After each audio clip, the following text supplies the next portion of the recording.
Tokią mažytę mašinytę pirmą kartą pamačiau. Visą seriją aš sakau, 30 metų nebuvo tokios dar.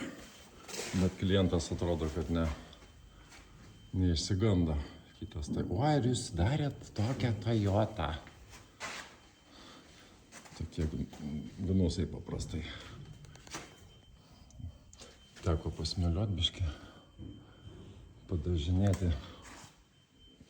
Pradėjus yra pats vieną žiemą, bet briaunytės visur jau pakabino, ne tik juodą metalą mašiną. Sakau, 200 eurų plus dažai.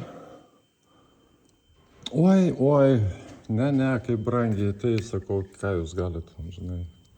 Tai bent per pusę, gerai, per pusę. Tai už 100 eurų padariau. Aišku, neliečiau tenais kažkur tai kėbulo pačią. Korozija, kuri yra. Čia apačia prasibėgau, kur dažniausiai visi mato iš karto ratą nusėmus. Čia baterijai irgi nepaliesi. Pradžia kažkokia korozijos yra. Bet šiaip geram stovi mašina.